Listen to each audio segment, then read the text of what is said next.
They told her the man would be waiting, that he was tall, strong, and widowed, not cruel, just lonely, that he needed a wife to help raise his infant son and manage a quiet homestead tucked deep in Wyoming territory. So she boarded that train with a borrowed dress, her hands folded in her lap, and a heart that beat somewhere between hope and heartbreak. Her name was June, and she'd been promised nothing but a second chance. But when June stepped off the buckboard at dusk, there was no rancher waiting, no arms to catch her, no smile to greet her, just silence. Wind pushing through dry grass, the sound of horses moving farther away. The cabin wasn't locked. The door swung open with a tired creak as though it too had been waiting too long. Inside there was no man, no fire, no supper, no life. Except there it was in the corner. A crib, still warm with scent. A baby shawl draped over the edge. A half-empty bottle resting beside a tiny stuffed rabbit worn and loved. And on the table, a note, smudged, hurried, and heavy with fear. "Help me." That was all it said. And somehow June knew this wasn't the end of a promise. It was the beginning of something much more complicated. Who left the baby? Who wrote the note? And where had the father gone? Or worse, what was he running from? In a world where she'd been passed over, tossed aside for being too quiet, too plain, too much, June had one choice now: stay or leave. But maybe for once, someone needed her. And maybe that's what she'd needed all along. Would you stay to find out what happens next? Because this isn't just a tale of prairie winds and long-forgotten cabins. It's a story of a woman no one wanted, until a baby's cry gave her a reason to stay. And love, real love, began with a mystery, a wooden crib, and a promise whispered into the western dusk. Are you ready? Let's begin. The train screeched to a halt at a nowhere town called Dust Hollow. Evelyn May Porter stepped off with her carpet bag and a wedding ring tucked in her coat pocket, a ring she'd bought herself just in case no one else ever did. She was 38, considered too old, too quiet, too plain. A woman made of silence and careful glances, carrying a past no one cared to ask about. And yet somewhere across the endless prairie, a man had sent for a bride. She had answered. It was only after weeks of letters, all short and formal, that she'd agreed to come. No photograph, no sweet promises, just a name, Caleb Walker, and a cabin address written in slanted ink. But when she arrived after the rickety wagon dropped her at the edge of a broken fence line, there was no one waiting. Not a man, not even a dog. The cabin stood half leaning against the prairie wind. The door creaked when she pushed it open, her breath catching in her throat. Inside, a cold hearth, a cast iron skillet still greasy on the table, and a crib. Her feet moved before she thought. The crib held a bundle of blankets, not a baby, but a piece of paper. A single note written with a trembling hand. "Help me." That was all. The room stilled around her. Somewhere a windmill creaked and a crow called once across the field. Evelyn pressed the note to her chest. She had been left before, forgotten, but now someone needed her, and she had come. Maybe not for love, but for something even more urgent. To be of use, to belong, to be the one who stayed. A stranger had called for help, but who had written the note and where had they gone? Evelyn couldn't have known that her life was about to be entwined with a child, and a man hiding more pain than most could bear. Evelyn stayed. She lit the hearth, swept out the dust, and boiled what little water came from the rusted pump. By sundown, she'd cleaned the crib and folded the worn little blanket neatly as if the baby might come back. But no one came. That night, she slept in the chair beside the hearth, boots still on ears, pricked for a cry that never came. On the third day, she found the blood. It was on the back steps, dried dark small smears that trailed off into the prairie grass behind the barn. And Evelyn, whose life had never allowed her the luxury of timidity, followed them. That's when she heard the groan. He was slumped beneath a cottonwood tree behind the barn, half-conscious, skin pale with fever, shoulders soaked in old blood. A man rough-bearded and hollow-eyed who looked like he hadn't eaten in days. "You're Evelyn," he croaked, blinking up at her. She didn't answer. She dropped to her knees and pressed her hand against his forehead. Burning. Later, after she'd dragged him inside, cleaned the wound with vinegar, and prayed he wouldn't die before morning, he whispered, "I thought I could make it back before you came.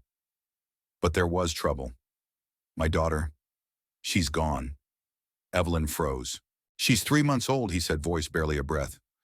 "I hit her. I... I left that note. I hoped..." He passed out before he could finish. And Evelyn, a woman who had known abandonment her whole life, sat beside a stranger and realized she had already crossed the threshold between stranger and something else. Not quite wife, not quite savior, but something. As Caleb Walker lay unconscious, Evelyn was left with questions no one could answer. Where was the baby who had taken her? And why had this man chosen her a mail-order bride with no child of her own to come into this? Evelyn barely slept that first night. Even with the baby safe in her arms, the cabin's quiet was too loud, filled with what-ifs and why-nots.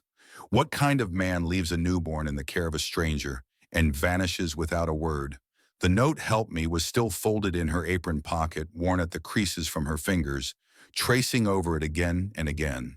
In the early blue light of morning, she tried to shake off the fear. She fed the baby goat's milk with the dropper she'd found in the pantry, sang softly as she changed her, and bundled her close. The little girl was calmer now, but Evelyn's own heart felt like a tightly strung fiddle string, ready to snap with one wrong note. By noon, a shadow passed the window. Evelyn froze.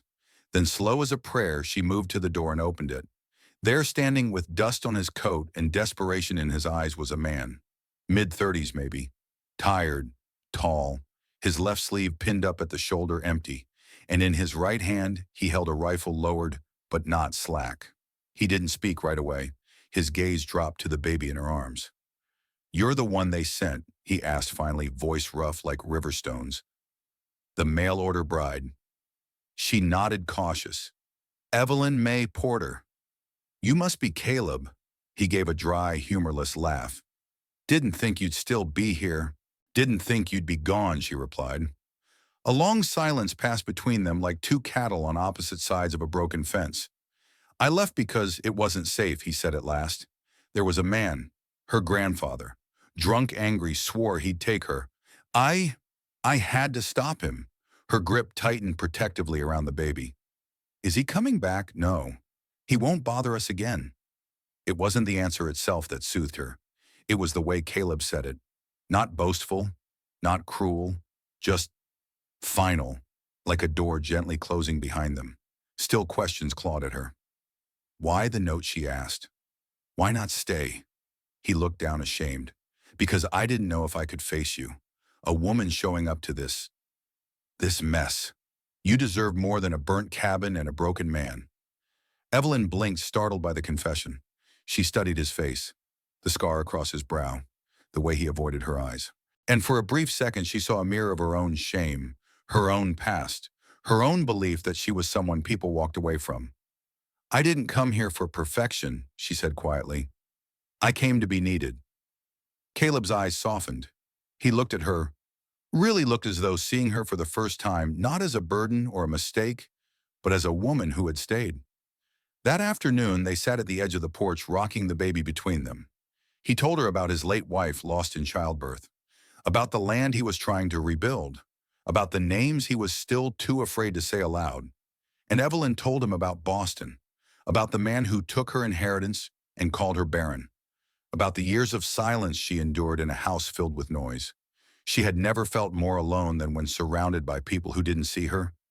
But here, next to this man with a missing arm and haunted eyes, she felt something unexpected, like she was finally where she belonged.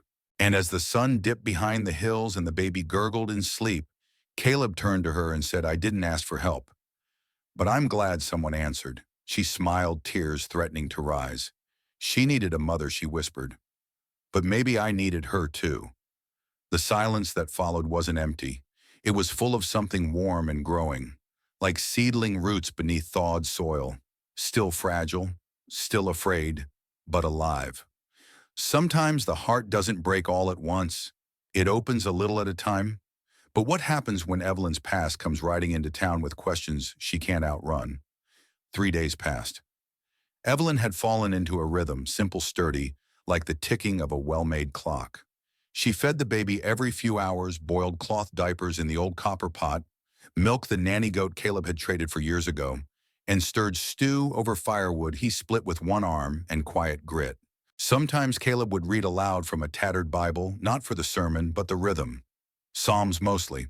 Soft verses in a voice that trembled, but never broke. And sometimes when she thought he wasn't looking, Evelyn would sing old lullabies, softly, like one might hum to a memory. She caught him listening once. He didn't say anything, but he didn't turn away either. They never spoke of the baby's name.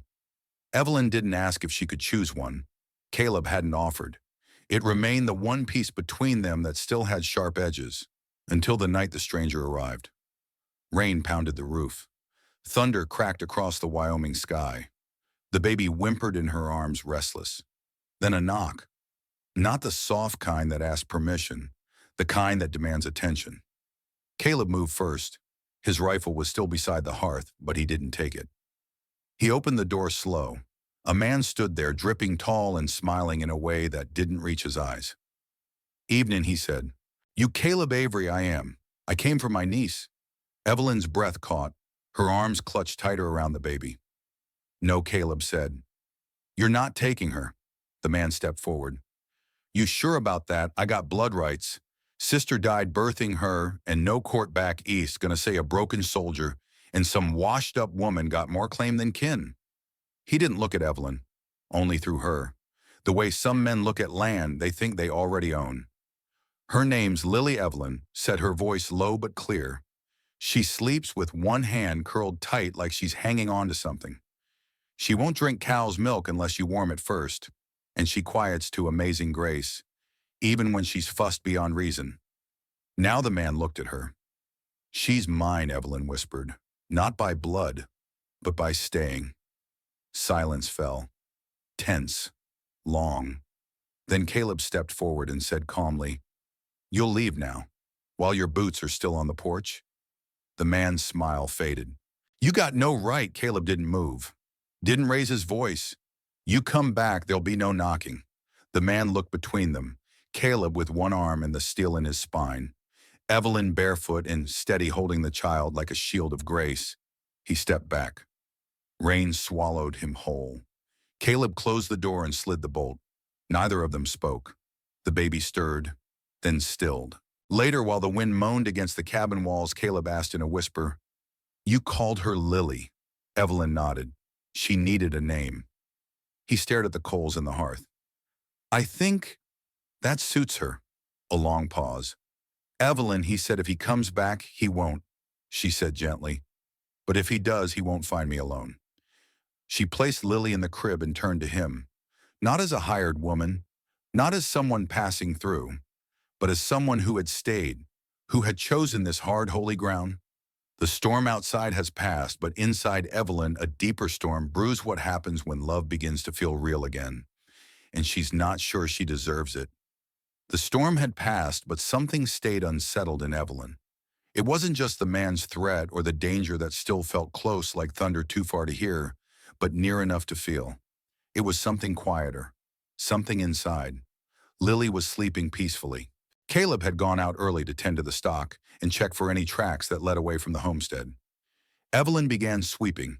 It was a habit from her old life when she couldn't control anything else she cleaned. It helped her think. That's when she felt it. A soft shift under her heel near the hearth. A hollow sound where there should have been wood.